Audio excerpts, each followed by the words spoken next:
What's up? This is Will Roy, here with Chris Roy. This is Roy Boyz Radio. Episode number 1. Numero uno. And today we're bringing you top 10 fitness myths. And one of them in there is not really a myth, but we felt the need that we needed to talk about it because we've seen enough over the years that it definitely needed to be talked about.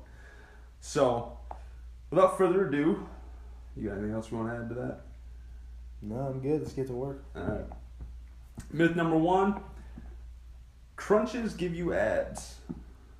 This is probably like the number 1. I know. Actually, it really is number 1 because we just fucking Googled it.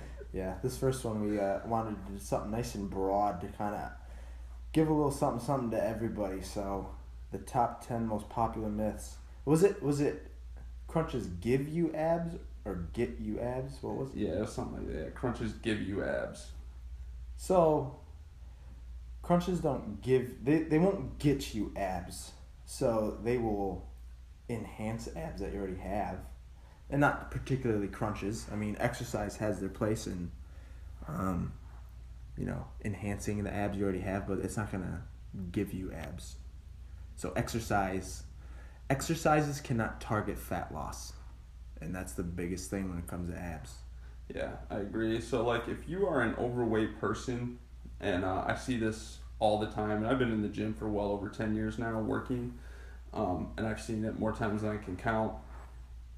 If you are 30, 40, 50, fucking 100 pounds overweight, and the first thing you do when you walk in the gym is go over to the ab crunch machine, then... You keep talking. Oh, okay. He just handed me a fucking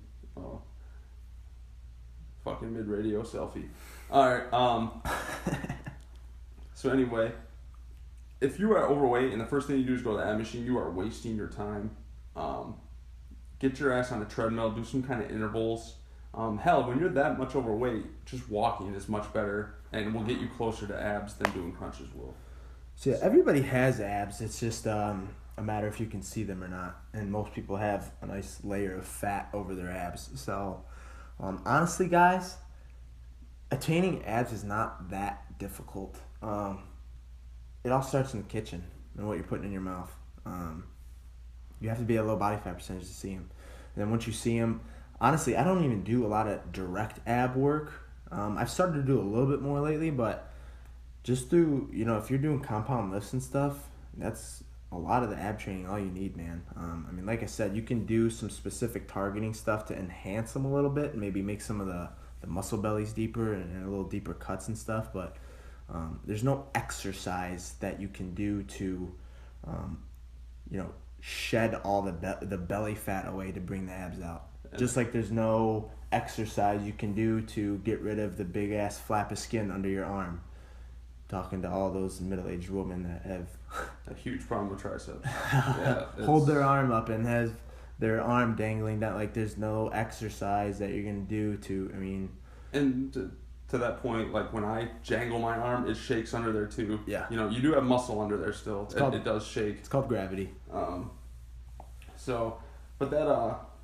that point too, another thing with crunches is in our society now, especially with technology, the way technology has advanced, we sit so much. Crunches is the last thing that you need to reinforce in your body. Spinal flexion. Yeah, that flexion is... flexing your spine.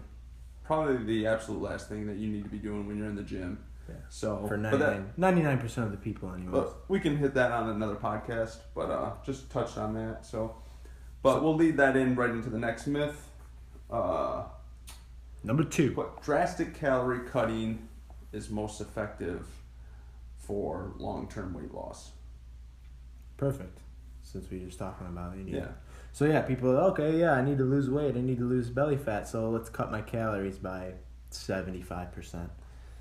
Which you will have amazing results. But then the minute you stop it, and you will, because that is not something that you can maintain,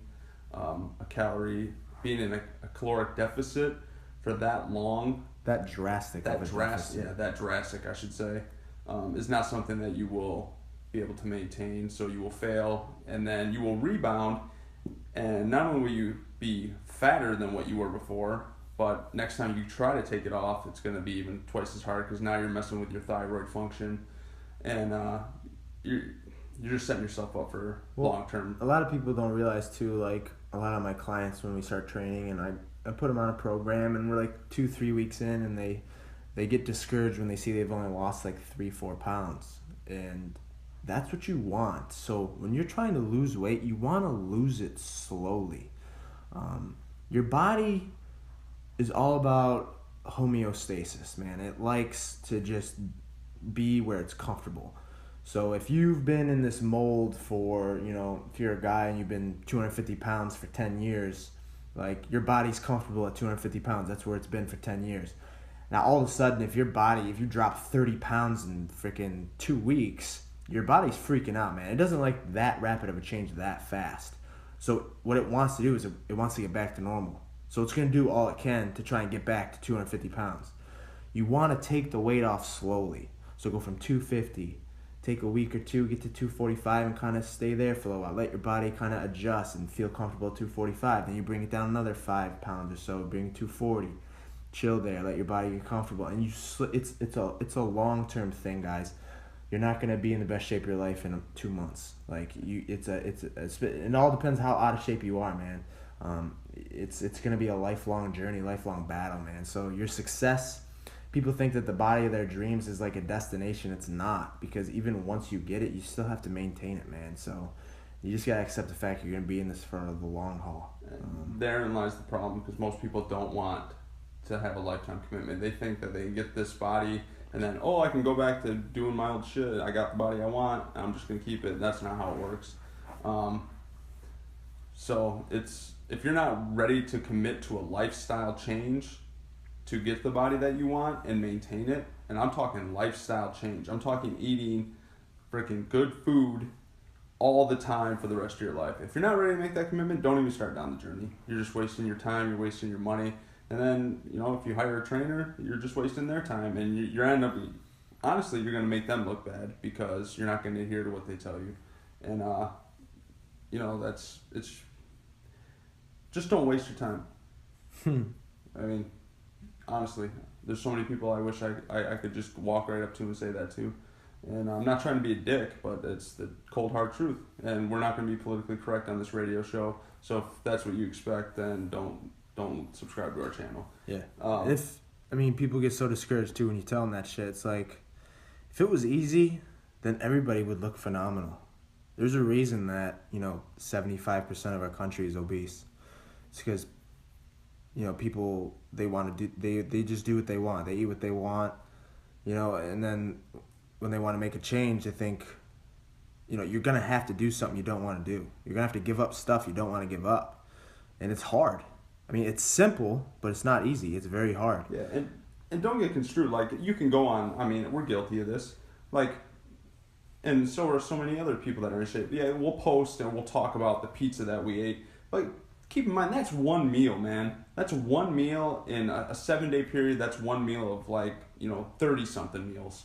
And we have put in years, for me it's well over 10 years, of dedicating my life. I know what I can get away with and not really hurt my body any. Yeah, it's just like that homeostasis.